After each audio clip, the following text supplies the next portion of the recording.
Tau sunga te tai o Sāminga, Reverend Papaigalagala Ulu. Lau awhionga le ao le N.U.S o Samoa. Lau awhionga tui mareli whano wa le to o swala li le lua. O le ao fo i leo tātou malo Samoa. Lau awhionga le sui o le whono sui tofia, malo faltua. Minister o kabineta, sui o malo mai fafo. Tai whono, ma sui o le whono whaatono e kato Universite o ao. Whaururunga o mtanga luenga ma whalapo tonga, ale malo.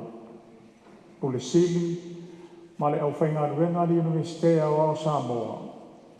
Le vasenga whaau, alii, matamaita.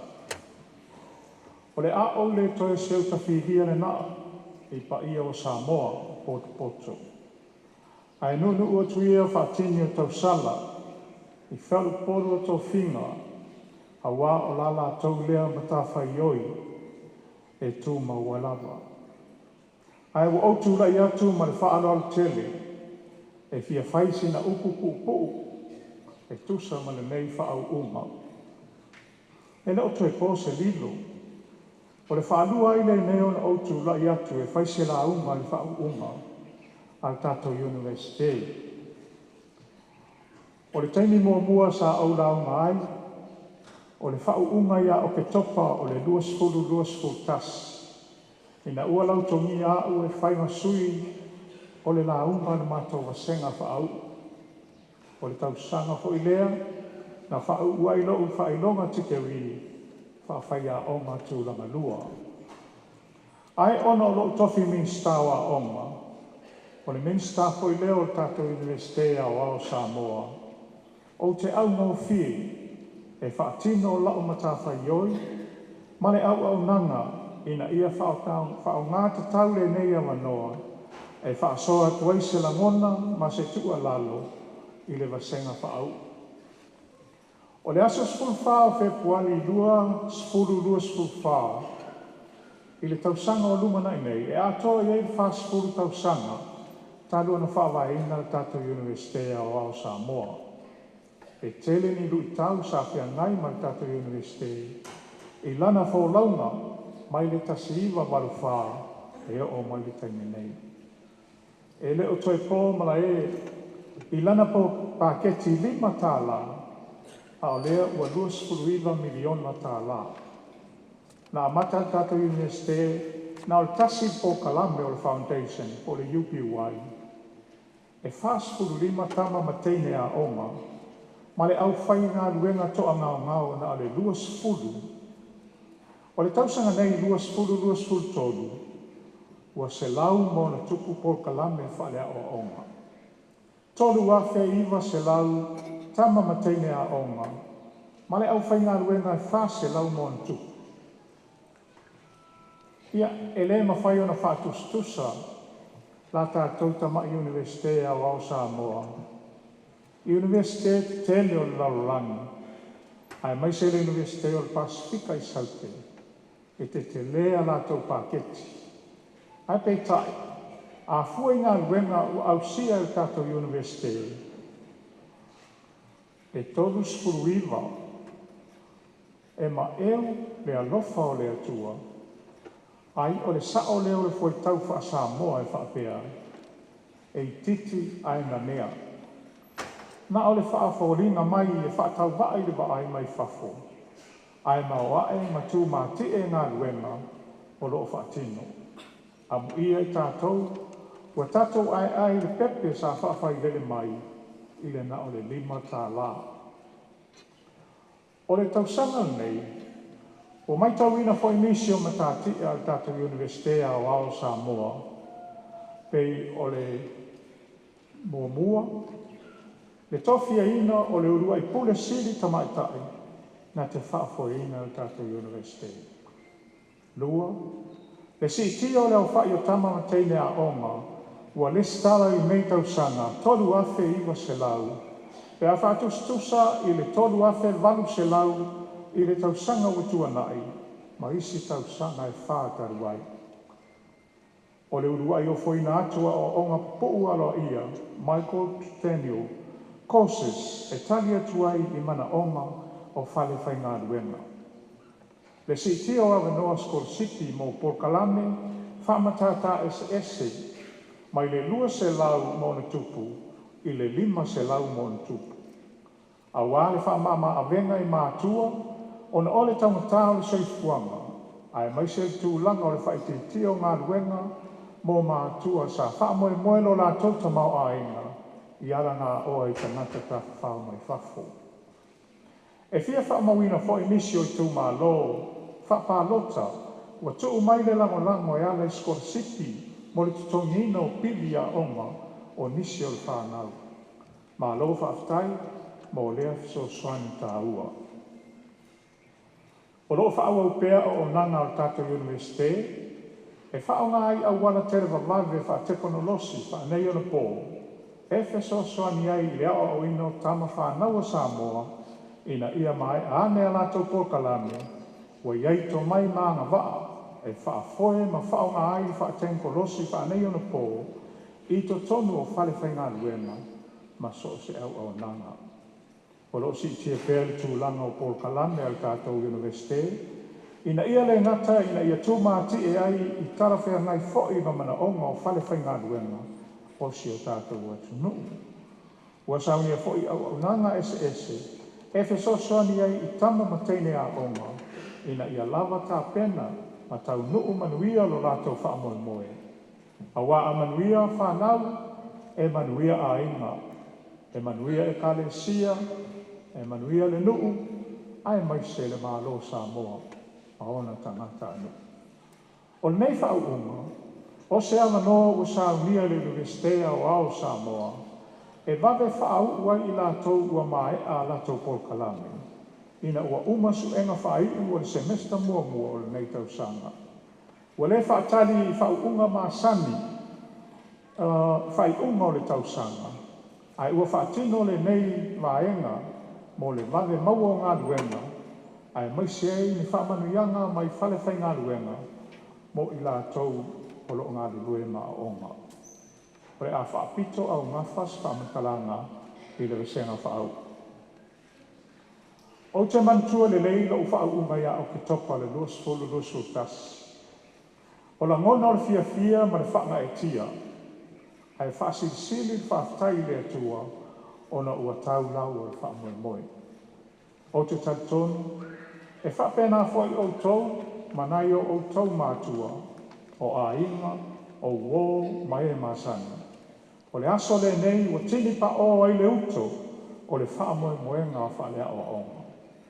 O aso whapene, e moli mawina ai le loi mata o le fia, ia e mai se foli o loi mata o le whaanoa noa.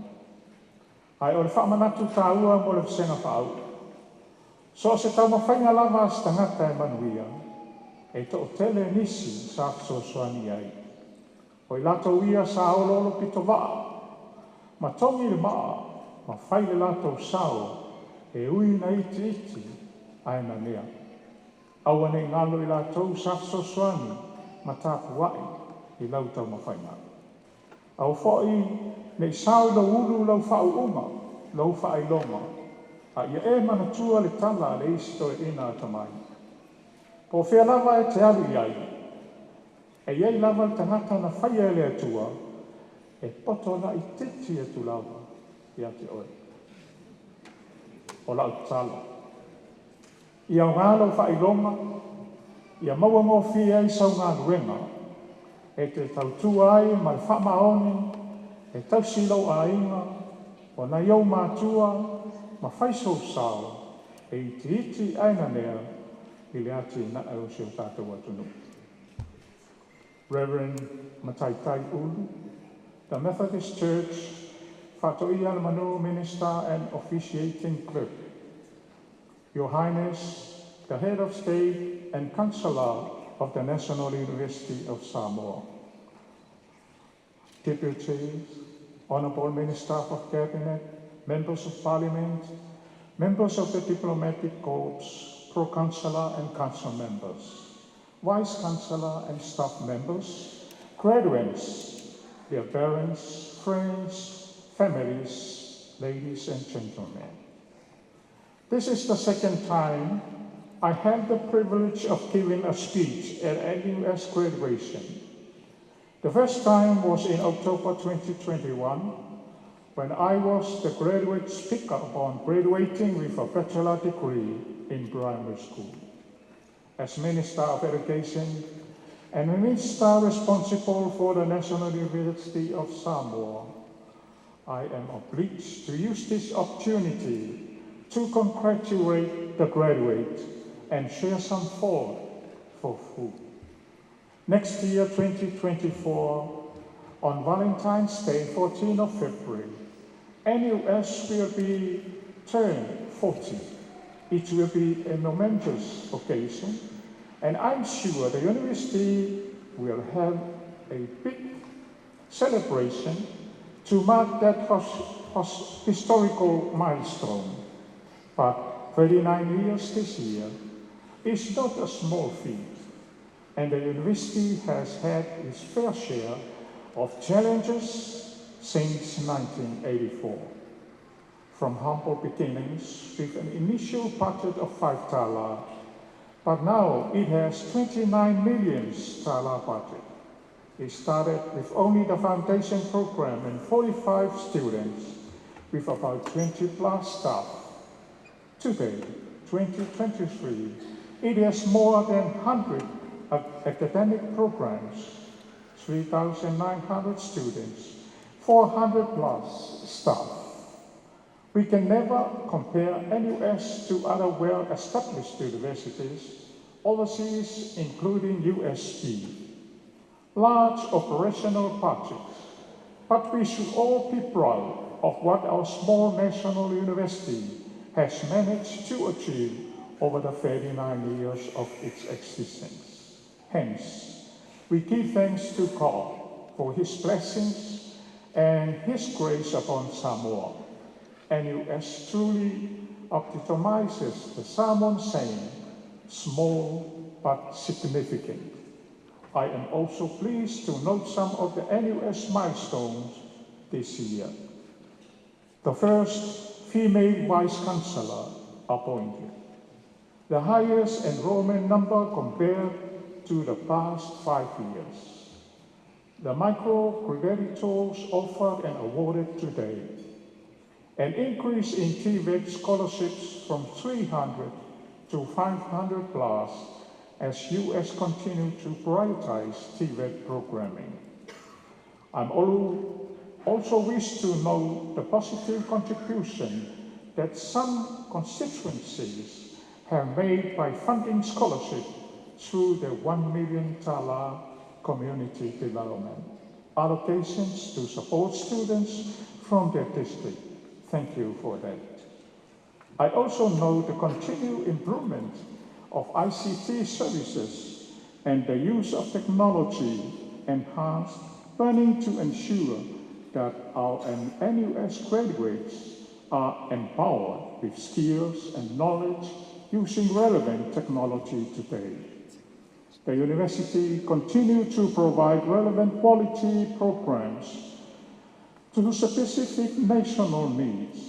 It also provides support to ensure that our students successfully complete their programs of study so they could contribute to the socio-economic livelihood of their families, church, village, and our country. This graduation ceremony has been specially scheduled by the National University of Samoa for those who have successfully completed programs of study after semester 1 2023. Hence, instead of having a long time before the next graduation in December, these graduates will receive their qualifications earlier for employment, seeking or job promotion purposes. I now wish to focus on the graduates. I remember vividly the joyful occasion of my graduation, October 2021. It was a happy occasion, filled with gratitude for God's grace and blessings. I know it is also the same for you, your parents, your families. And why not? You have accomplished your academic journey, at least a first of many. But let us remember with gratitude all those that helped us on our long journey to get here. Because today is like any other human endeavor. There are many others behind the scenes doing their part and making their small but significant contributions that resulted in today's success. Be grateful and never forget their help and prayers. Remain humble and true.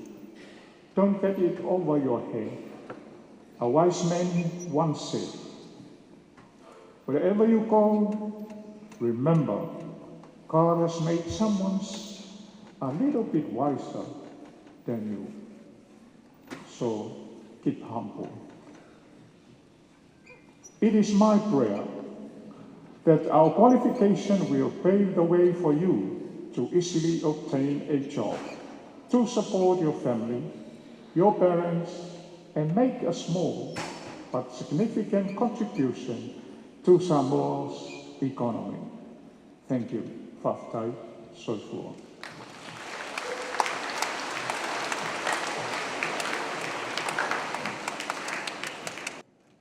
Awalava ia te mātou le rie.